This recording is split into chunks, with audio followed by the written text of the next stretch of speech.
বাঁচাও ও ওয়াকফ সংশোধনী বিল 2025 বাতিল সহ একাধিক দাবি নিয়ে শেওড়াফুলিতে এক সেমিনার আয়োজিত হলো। সংবিধান বাঁচাও। ভারতের সংবিধান প্রণেতা ডক্টর বি.আর. আম্বেদকরের জন্মদিনে উঠল এমন দাবি। এদিন হুগলির শেওড়াফুলিতে এক সেমিনার আয়োজিত হলো আশাদিক এডুকেশনাল অ্যান্ড ওয়েলফেয়ার ট্রাস্টের উদ্যোগে। উপস্থিত ছিলেন শিক্ষক, সমাজকর্মী সহ বিশিষ্টজনেরা। সংবিধান বাঁচাও ও ওয়াকফ সংশোধনী বিল 2025 এই বিষয়ে আলোচনা হয় এদিনের এই সেমিনারে। সভাপতিত্ব করেন কার্যকরী সভাপতি অধ্যাপক আহসান আলী। আমরা আজকে মূলত বাবা সাহেব আম্বেদকর তার জন্মদিবস 134তম।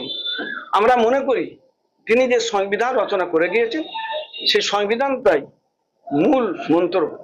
দেশ এবং জাতি সঠিক পথ অবলম্বন করে এগিয়ে যেতে পারবে এই সংবিধান যদি বাঁচে। সংবিধানকে উপেক্ষা করে এবং সংবিধানের উপর কুঠারাঘাত ফেলছে কেন্দ্রের শাসক দল। আমরা এই জন্যই আজকে আমরা সভা মূলত যে গাজাবাসীর উপর যে নির্যাতন তার জন্য আমরা প্রার্থনা এবং তার জন্য আমাদের কোনোভাবে যদি আর্থিক সহায়তা পাঠানো যায় সঠিকভাবে সঠিক জায়গায় পৌঁছে সেই চিন্তাধারা। পাশাপাশি আমাদের আজকের যে আস্থাতে ট্রাস্টের উদ্যোগ যে সংবিধানকে বাঁচাতে হবে দেশের কোনায় কোনায় প্রতি মানুষের কাছে, প্রত্যেক মসজিদে, ব্লকে ব্লকে, জেলায় জেলায় আমরা এই বার্তাটা পৌঁছে দেবো যে সংবিধানকে বাঁচাতে হবে।